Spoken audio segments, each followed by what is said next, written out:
میں Farhat Ara department of Urdu Marwari college سے بول رہی ہوں۔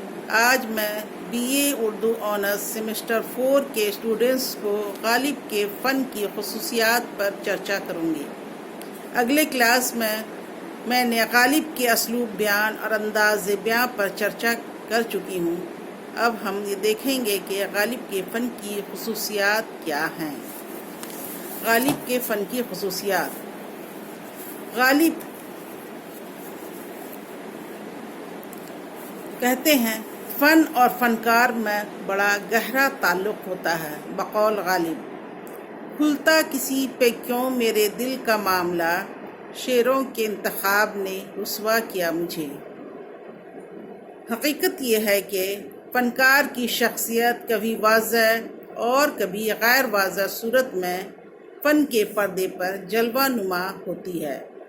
اسی طرح فنکار جس ماحول اور جس معاشرے میں رہتا ہے، اس کا اثر بھی ان کے فن پر کسی نہ کسی صورت میں ضرور پڑتا ہے۔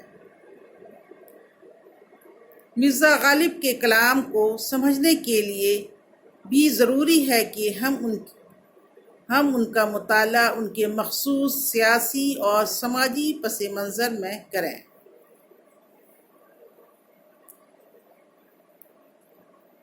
یہ وہ وقت تھا جب ہندوستانی سماج اور سیاست کا نازک ترین دور تھا۔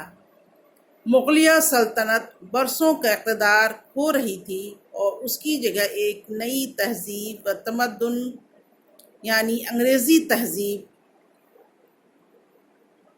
جلوہ نما تھی۔ مسلمانوں کی حالت سب سے زیادہ افسوسناک تھی۔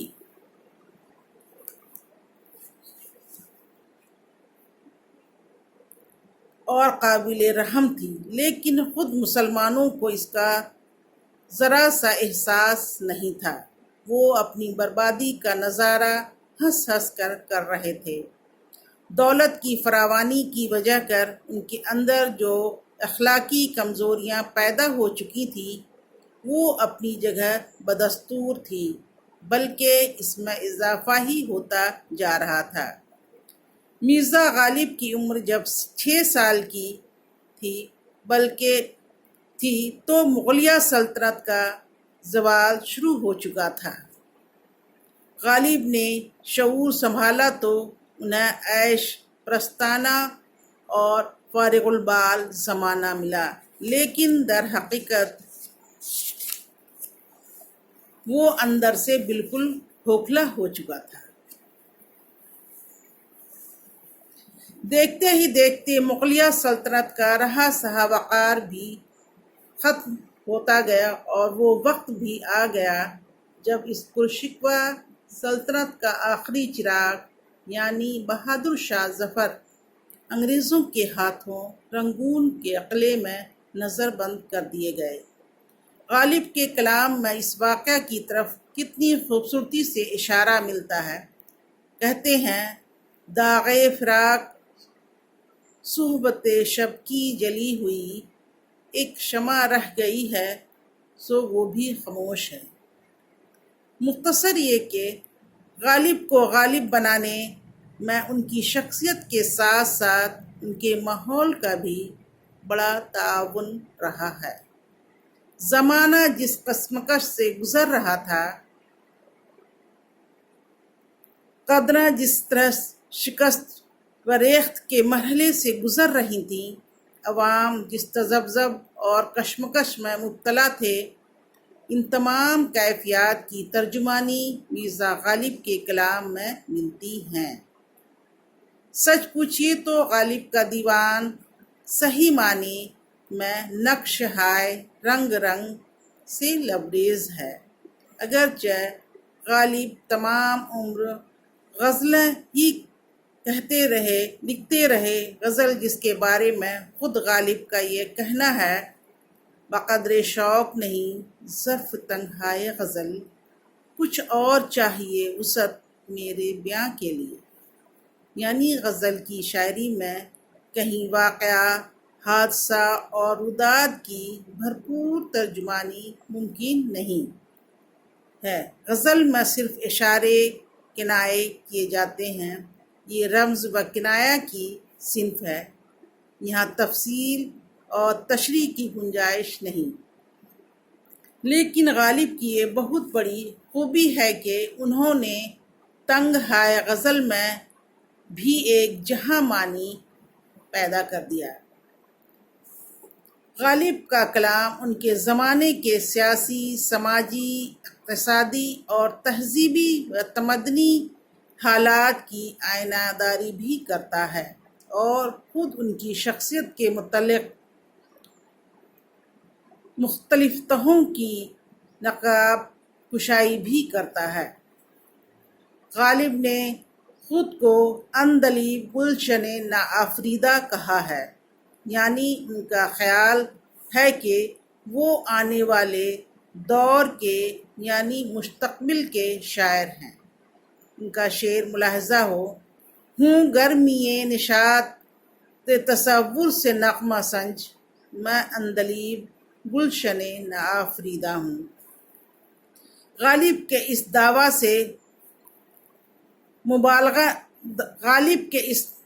دعویٰ میں مبالغہ نہیں۔ حقیقت یہ ہے کہ غالب کی شاعری اپنے زمانے کے آگے کی شاعری ہے، وہ شاعر فردہ تھے۔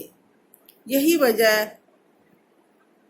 ہوئی کہ ان کے زمانے میں ان کی صحیح قدر و قیمت نہ ہو سکی تھی۔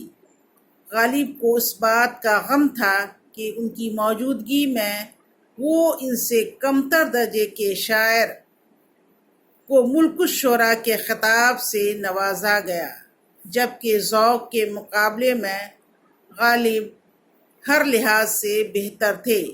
لیکن اصل حقیقت تو یہ تھی کہ ان کی شاعری میں جو دقت بیانی، جدت و انفرادیت اور معنویت وسعت تھی، وہاں تک اس زمانے کے لوگوں کی پہنچ نہیں تھی۔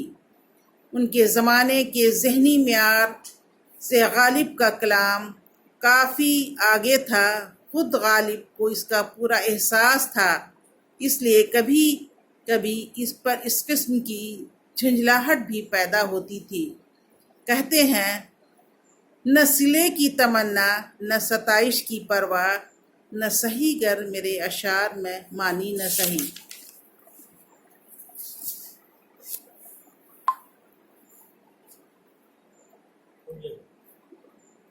یہ تمام اشعار غالب کے خودسر طبیعت کی غمازی کرتے ہیں۔ غالب شروع میں فارسی میں شعر کہتے تھے، اردو میں تو بہت بعد میں انہوں نے شعر کہنا شروع کیا۔ اپنے ابتدائی کلام میں وہ فارسی شاعر مرزا بیدل سے بے حد متاثر تھے۔ بیدل کے بعد انہوں نے ناسک کی پیروی کی۔ ناسک کا دیوان لکھنؤ سے جب دلی آیا تو ناسک کے زبان و بیان کی پیروی اس وقت اکثر مشہور شاعروں نے شروع کی۔ مومن بھی ناسک سے متاثر ہوئے۔ خود غالب بھی اس بات کا اقرار کیا ہے کہ انہوں نے ناسک کی تتبع کی، لیکن یہ رنگ ان سے نبھ نہ سکا تو میر کی طرف متوجہ ہوئے۔ میر کی شاعرانہ عظمت سے غالب اس حد تک متاثر تھے کہ ان کا کہنا ہے موت کا ایک دن معین ہے، نیند کیوں رات بھر نہیں آتی، ہم ہیں مشتاق وہ ہیں بیزار، یا الہی یہ ماجرا کیا ہے، وغیرہ وغیرہ اشعار میر کے رنگ کی نمائندگی کرتے ہیں۔ اس طرح ہم دیکھتے ہیں کہ اپنی شاعری کے ابتدائی زمانے میں مرزا غالب تمام عظیم فنکاروں کی پیروی کی ہے۔ غالب کے کلام میں ناہمواری کی اصل وجہ یہ ہے کہ ان کے مزاج میں